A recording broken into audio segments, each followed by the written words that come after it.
2023 Indian parliament ഒരു ചരിത്ര സംഭവത്തിനാണ് സാക്ഷിയായത്. 33% വനിതാ സംവരണം. അതെ, ഇന്ത്യൻ ഭരണഘടന 7 പതിറ്റാണ്ടുകൾക്ക് ഇപ്പുറത്തും സ്ത്രീ സംവരണം ഇത്രയധികം കുറഞ്ഞിരിക്കുന്നത് വളരെയധികം മോശമാണ്. ഇന്ത്യയിലെ പാർലമെന്റിൽ സ്ത്രീകളുടെ സാന്നിധ്യം എന്ന് പറയുന്നത് വെറും 15%. മറ്റ് ലോകരാഷ്ട്രങ്ങളിൽ അത് 24%. ഏറ്റവും കൂടുതൽ ജനസംഖ്യയുള്ള രാജ്യം എന്ന നിലയിൽ ഇന്ത്യയിലെ പകുതിയിലധികം സ്ത്രീകളാണ്. എന്നിട്ട് പോലും സ്ത്രീ പ്രാതിനിധ്യം കുറയുമ്പോൾ ഒരു പകുതിയിലെങ്കിലും സംവരണം ഉണ്ടെങ്കിലേ ഈ തുല്യത നമുക്ക് ഉറപ്പിക്കാൻ കഴിയുകയുള്ളൂ. തദ്ദേശ സ്വയംഭരണ വകുപ്പുകളിലെല്ലാം സ്ത്രീ സാന്നിധ്യം 50% സംവരണം ഉയർപ്പിച്ചിട്ടുണ്ട്. അതിൻ്റെ ഗുണഫലങ്ങൾ കാണാനുമുണ്ട്.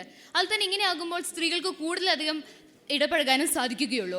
അതുപോലെ തന്നെ സ്ത്രീകൾ നേതൃത്വം ഏറ്റെടുക്കുമ്പോൾ മറ്റ് സ്ത്രീകൾക്ക് അതിൽ പങ്കെടുക്കുവാനും സഹകരിക്കുവാനും സഹായിക്കാനുമുള്ള ഒരു തോന്നലുണ്ടാകുകയും ഇതിലവർ പങ്കെടുക്കുകയും ചെയ്യുന്നു.